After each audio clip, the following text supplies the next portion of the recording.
In a democracy, we have elections to select our representatives.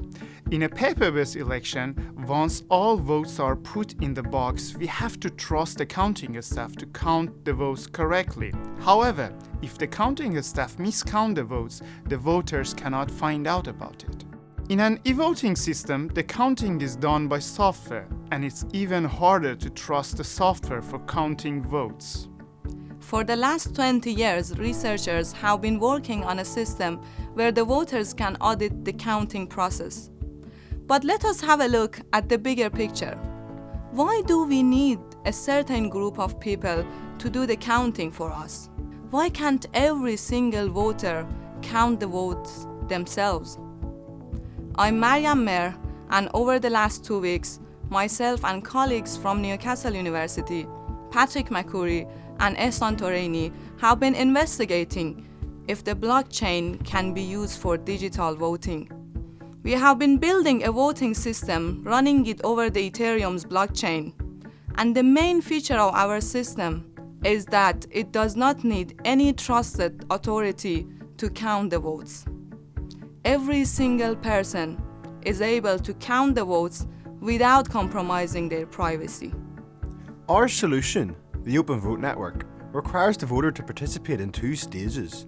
First, all voters must register for the election, and second, all registered voters must cast their encrypted vote.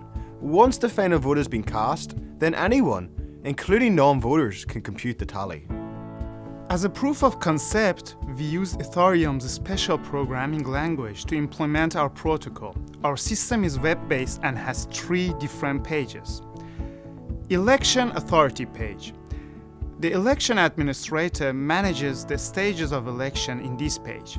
They publish eligible voters list at the start and publish the counting results at the end of the election. All the computations are done on blockchain and can be checked by anyone. Voters page. The voter can log in to their Ethereum's account and register for the votes. After that, Ethereum prepares the election environment and the voters can cast their votes. After all is done, Ethereum computes the results independently. All the voters can verify the results as well. Live feed page. That is the live report that allows everyone to watch the progress of the election. To test our solution, we ran the Open Vote Network with 40 voters on Ethereum's official test network, and we have identified that it will cost 69 pence per vote.